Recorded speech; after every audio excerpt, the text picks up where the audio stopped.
इतिहास गवाह है 2014 तक टेक्नोलॉजी की क्रांतियों में हम पीछे छूटते रहे। इंटरनेट की पहली लहर में हम सिर्फ बैक ऑफिस बनकर रह गए थे, लेकिन आज का भारत टेक्नोलॉजी क्षेत्र को दिशा दिखाने वाला देश बन चुका है।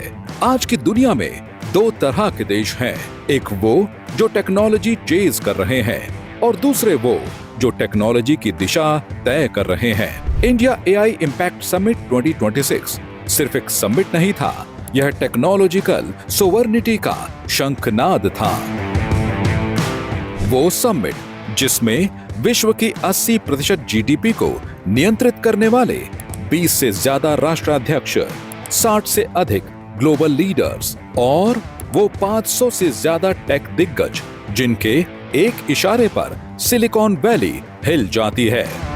पीएम मोदी का विजन ह्यूमन सेंट्रिक एआई। जब प्रधानमंत्री नरेंद्र मोदी जी पोडियम पर आए तो उन्होंने केवल कोड की बात नहीं की, उन्होंने बात की कंपैशन की। प्रधानमंत्री का विजन स्पष्ट था, एआई सिर्फ प्रॉफिट के लिए नहीं, मानवता के लिए होना चाहिए। उन्होंने दुनिया को एक नया शब्द दिया, ह्यूमन सेंट्रिक एआई। यह केवल शब्दों का खेल नहीं था, इसे व्यवहार में दिखाया गया। उनके भाषण के दौरान स्क्रीन पर रियल टाइम एआई आधारित साइन लैंग्वेज ट्रांसलेशन चल रहा था। प्रधानमंत्री का संदेश सीधा था, एआई इंक्लूसिव होना चाहिए ताकि अंतिम कतार में खड़ा व्यक्ति भी पीछे ना छूटे। पीएम ने स्पष्टता के साथ कहा कि एआई अकाउंटेबल होना चाहिए ताकि यह समाज की रक्षा करे, उसे खतरे में ना डाले। यह है टेक्नोलॉजी विद एम्पैथी का नया भारत। भारत का डिजिटल आयरन जीपीयू। विजन को हकीकत में बदलने के लिए पावर चाहिए और भारत ने अपना पावर प्रदर्शन भी किया। एआई कंप्यूट इंफ्रास्ट्रक्चर को बढ़ाकर और 20+ हाई एंड जीपीयूज को जोड़ने की घोषणा के साथ। इसका मतलब ये कि भारत अब एआई का खरीदार नहीं, एआई का निर्माता है। हम बना रहे हैं इंडियन लैंग्वेज मॉडल्स जो हमारी 22 भाषाओं की गहराई को समझते हैं। हम बना रहे हैं हेल्थ केयर एआई डायग्नोस्टिक्स जो कैंसर जैसी बीमारियों का पता गांव के क्लिनिक में ही लगा लेगा। हम बना रहे हैं एग्री एआई सॉल्यूशंस जो हमारे किसानों का डिजिटल साथी बनेंगे। Global endorsement. भारत के सॉफ्ट पावर और हार्डवेयर स्ट्रेंथ को दुनिया ने खुले दिल से स्वीकार किया है। फ्रांस के राष्ट्रपति इमैनुअल मैक्रोन ने कहा, भारत का डिजिटल गवर्नेंस मॉडल 21वीं सदी की वैश्विक साझेदारी का आधार है। यूएन महासचिव एंटोनियो गुटेरेस ने माना कि एआई को नैतिक दिशा देने में भारत की भूमिका निर्णायक है। और फिर बारी आई उन दिग्गजों की जो टेक्नोलॉग भविष्य लिखते हैं। Demise hospice, deep mind CEO, Bharat global AI सहयोग का पिवोटल सेंटर है। And I was incredibly impressed by the students and the faculty there, their enthusiasm and their energy for AI, and their ideas for how to use AI to improve India standing in the world, and to also seize all the new economic opportunities and scientific opportunities that AI opens up. It was incredibly impressive to see the energy around the country.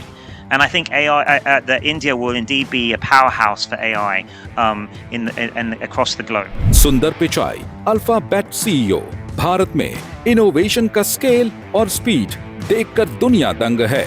Prime Minister Modi and distinguished leaders, it's wonderful to be back in India.